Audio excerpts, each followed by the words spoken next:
Hello বন্ধুরা, আমি মালতী মণ্ডল। তোমরা তো জানো আমার স্বামী অসুস্থ, ওকে নিয়ে ডাক্তার বাড়ি এসব করছি। এখনও সুস্থ হয়নি, চলতে পারে না, এমনকি দাঁড়াতেও পারে না, মাথা ঘোরায়। আজকে হঠাৎ করে সকালবেলা আমার গ্যাস এখনও পাইনি। তো সকালবেলা রান্না বসিয়েছি, ভাত হয়েছে, ভাতের মার ছাকলাম, আর উঠতে পারি না।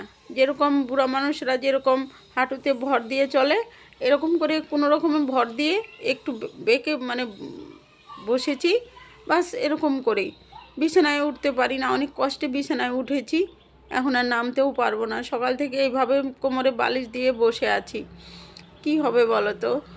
আমি তো ওর দেখাশোনা করি, এখন আমি নিজেই যদি এরকম হয়ে পড়ে থাকি, না বাথরুমে যেতে পারছি, না উঠতে পারছি, কি করব কিছুই বুঝতে পারছি না। কেন এইসব হচ্ছে আমার সাথে?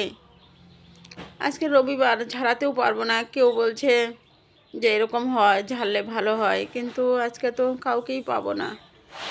জানি না ঈশ্বর কি লিখেছে আমার কপালে, কেন আমাকে এত দুঃখ দিচ্ছে, কোন পাপের সাজা দিচ্ছে, কিছুই বুঝতে পারছি না আমি। আজ দুদিন থেকে শুধু পোস্ট করছি, এক তো কমেন্ট ব্লক ছিল, তারপরে দেখো আমার এই অবস্থা। আমি কি করব? লোকটাকে কি করে আমি চিকিৎসা করব? আমি যদি বসে থাকি, লোকটাকে ওষুধ হাতে তুলে দিতে হয়, জল হাতে তুলে দিতে হয়। আমার কপালে কি আছে ভগবান, কি লেখছো তুমি জানি না।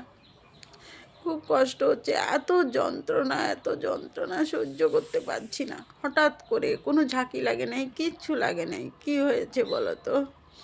ভালো থেকো তোমরা।